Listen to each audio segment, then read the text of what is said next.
झिंझिण्यांपासून त्वरित आराम मिळवा सेन्सोडाइन रॅपिड रिलीफ बरोबर।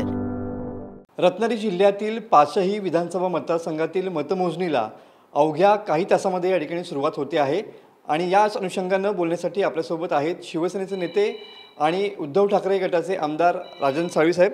जय महाराष्ट्र साहेब, मतमोजणी अवघ्या काही तासांवरती या ठिकाणी सुरू होईल, काय सांगाल? राजापूर विधानसभा मतदारसंघातील चित्र काय असेल?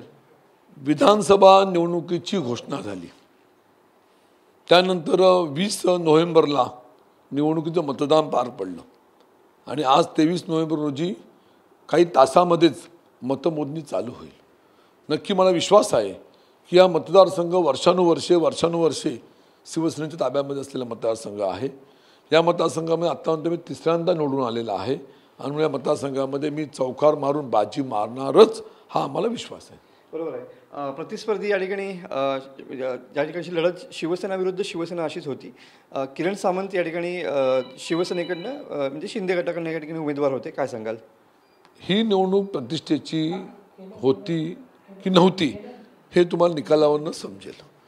ही निवडणूक सत्ता आणि पैसा विरुद्ध निष्ठा अशी निवडणुकीचा सामना रंगलेला आहे आणि सत्याचा विजय होणार, निष्ठेचा विजय होणार आणि पुन्हा राजन साळवी हा चौथ्यांदा आमदार होणार, हा मला विश्वास आहे।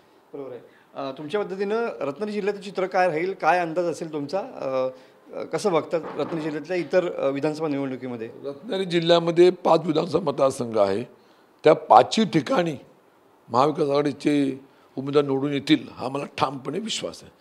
रत्नागिरी जिल्ह्यातल्या रत्नागिरी विधानसभा मतदारसंघाकडे सुद्धा लक्ष या ठिकाणी बरेच जणांचं लागलेलं आहे। तुमचं खऱ्या अर्थानं होम पिच किंवा होम ग्राउंड म्हणून रत्नागिरी ओळखलं जातं, तिथे निकाल काय असेल?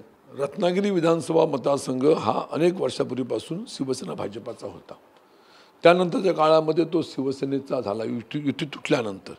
आणि आपण पाहिलं मागचा इतिहास तर उदय सामंतसुद्धा जे निवडून आलेले राष्ट्रवादीकडून त्याच्या आधी त्यांचा मतांचा फरक बघा, शिवसेनेने आल्यानंतर त्या मतांचा फरक बघा आणि या निवडणुकीमध्ये लोकांनी ठरवलेलं आहे की ह्या 2 सामंत बंधूंना राजापूर आणि राजापूर लांजा आणि रत्नागिरी ह्या दोन्ही ठिकाणी सामंत बंधूंना पाडायचंच हा लोकांनी मनाशी निर्णय केलेला आहे।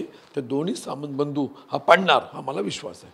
साहेब, रत्नागिरी विधानसभा मतदारसंघामध्ये म्हणजे पूर्ण 5ही विधानसभा मतदारसंघामध्ये कुठले मुद्दे प्रचाराच्या निमित्ताने पुढे आले असं वाटतं तुम्हाला? महत्त्वाचं असं आहे की ज्या लोकांनी शिवसेनेशी प्रतारणा केलेली आहे, गद्दारी केलेली आहे आणि ही निवडून निष्ठावंत आणि गद्दारी ह्याच्यामध्ये ती रंगणार आहे आणि ह्या संपूर्ण जिल्ह्याला एक शिवसेना बाळासाहेब ठाकरेंचा आशीर्वाद लाभलेला आहे। त्यामुळे ही निवडणूक भावनिक पद्धतीने लढली जाणार आहे आणि या ठिकाणी अनेक प्रश्न आहेत, बेरोजगारीचे आहेत, महागाईचे आहेत, महिलांच्या सुरक्षिततेबद्दलचे प्रश्न आहेत, अनेक प्रश्न घेऊन आम्ही पुढे गेलेले आहोत। पण नक्की भविष्यातल्या कालखंडामध्ये महाराष्ट्रामध्ये परिवर्तन होणार आणि महाराष्ट्रामध्ये महाविकास सरकार येणार, हा मला विश्वास आहे। थोड्याच वेळात या ठिकाणी मतमोजणीला सुरुवात होईल, काय वाटतं कल महाविकास आघाडी की महायुती? मी आपल्याला सांगितलं की मतमोजणी सुरू होईल, मतमोजणी जेव्हा मधल्या टप्प्यामध्ये येईल त्यावेळेला 5ही आमचे उमेदवार आघाडीवरती असतील आणि मतमोजणी संपेल त्या 5ही आमदार महाविकास निवडून येतील, ही माझी विश्वास। महाराष्ट्राचं चित्र काय असेल? महाराष्ट्रामध्ये माझ्या माहितीप्रमाणे 288 पैकी जवळजवळ 160-165 आमदार निवडून येतील असं मला विश्वास आहे। नक्कीच। हे होते राजापूर विधानसभा मतदारसंघातील उद्धव ठाकरे गटाचे उमेदवार राजन साळवी सर। त्यांनी विश्वास व्यक्त केलेला आहे की आपण यावेळेला नक्कीच चौकार या ठिकाणी मारणार। कॅमेरामॅन समित गजनेसह मी मनोज लेले, TV9 मराठी, रत्नागिरी। झिंझिण्यांपासून त्वरित आराम मिळवा सेन्सोडाइन रॅपिड रिलीफ बरोबर।